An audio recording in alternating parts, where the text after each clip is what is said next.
great. Aloha. Go ahead and take a sticker. Aloha! My name is Dana. I'm a graduate from the MIT Media Lab and an MBA from San Jose State, and I started the Hawaii Keiki Museum. Welcome to the Hawaii Keiki Museum. So we opened just across the street there, past HPM. Oh yeah. What is it? It's a full interactive hands-on museum that really kind of talks about what we're calling island science.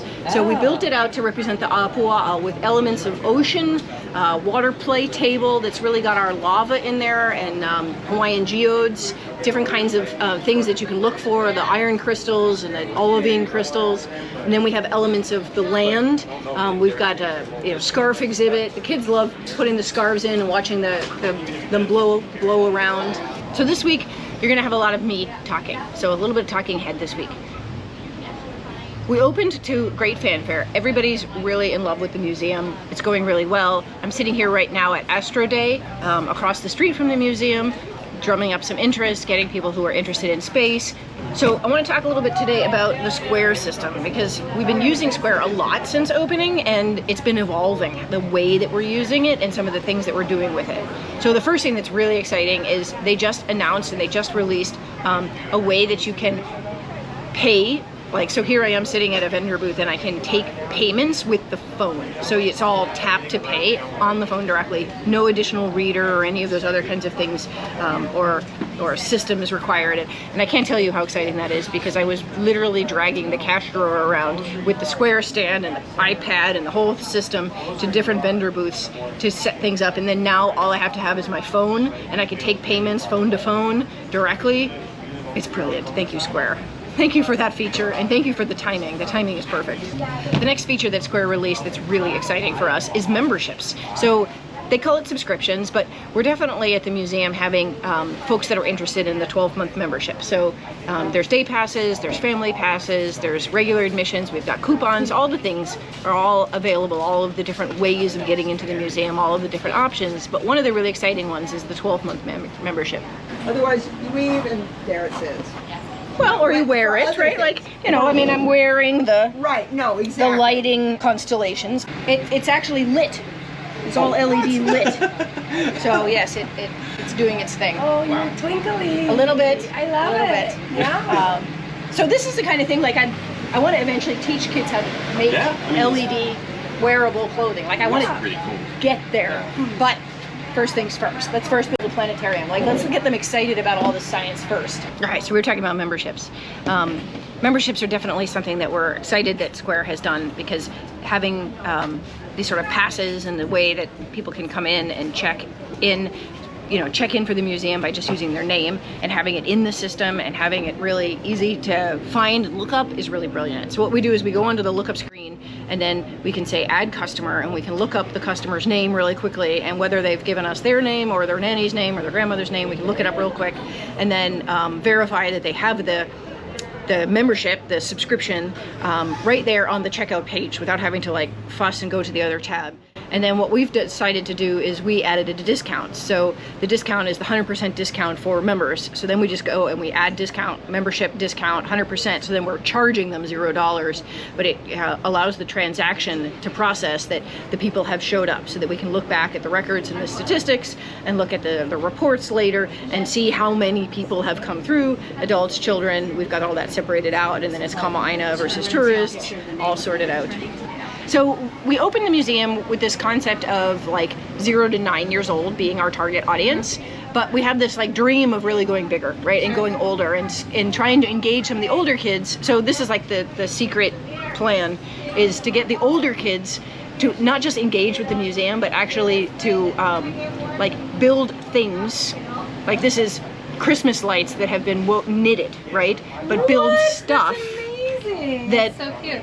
Can then be used in the museum, right? Like, so this is a 3D printed, gear table, right? So if we can teach the big kids how to use CAD, how to do 3D printing, how to do some of these techniques,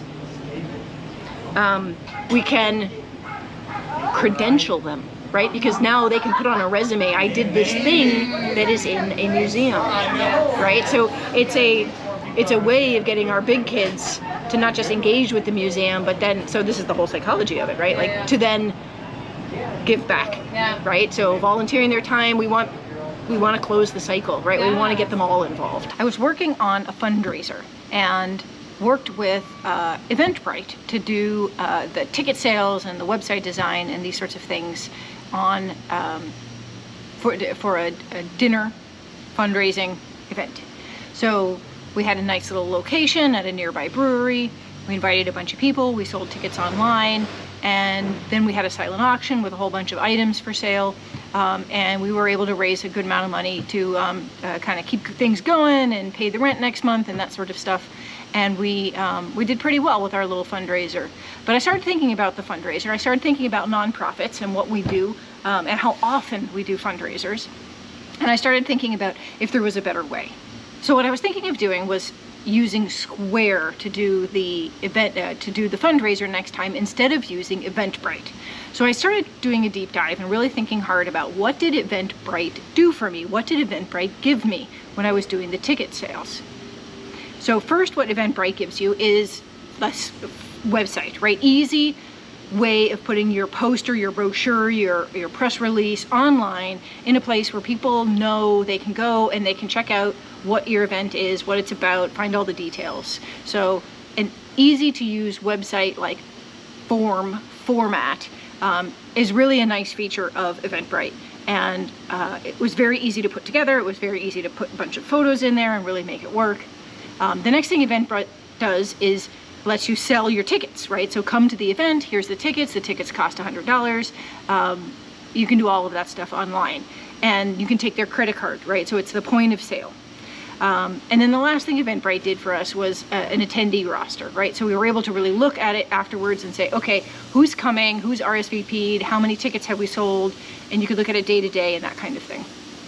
Now there is a lot of integration with social media, but that's not unique to Eventbrite. You can, always post on social media wherever you want. And so what I started thinking about was the charge that Eventbrite took, the cut that they took, was 2% plus 79 cents for every ticket sold. So, if in our case we sold 100 tickets, they cost $100 each, so that's $200.79 in order to went straight to Eventbrite for the privilege of doing that. So $279 isn't a lot of money for a website design and for an easy website and that sort of thing. And it is the kind of thing that I would look at that and say, you know what, it's very respectable amount of money to give somebody to be able to put together this kind of service, right? It's a really good. But then I started thinking about, but you also have the credit card fees, right? So the credit card fees are going straight to Visa, American Express, MasterCard, and that's the 2.5% charge that's going to each one. So it's again $250 of our $100 tickets that we sold went to American Express and Visa. So it was interesting to me to sort of sit down and think about, okay, Eventbrite took almost as much as or took a little more than the credit card processing fees for this event. And started thinking about, okay, well, can we do it without those extra fees? So when I started thinking about Square, it's a system that we've been using for a long time. We use it for many things. We use Square for our newsletter. We use it for our inventory tracking. We're doing time cards, punching in and out, clocking in and out. It has a nice little app for that. And then we also use it to manage the customer database. So we always know what's going on in Square. And then obviously Square takes the credit cards. So you sit there, you swipe the card, dip, tap, all the things Square offers, and we've been paying Square 2.6% plus 10 cents a transaction. That's Square's fee. So if you compare that and you say, okay, well, Square would have cost, a total of $270, most of it going to the American Express, the Visa, the MasterCard, instead of the $250, and then Square got $20 for the, ostensibly got $20 for their service. What you wind up saving is the fees that would have been going to Eventbrite. So you can think about it in terms of, okay, what would I do with an extra $250? but now I have to go build my own website. So is that $250 worth not having to sit down and build my website and put my flyer up online, and you still have to do all your own design and layout and fonts and text and everything, but then what Eventbrite is giving you is an easy place to post it. So I started thinking about that, and I started thinking, you know, if we did it once, right, like the first time you've made your event site, now you have the same template that you had on Eventbrite. So we could be using that same website over and over again for all of our fundraisers.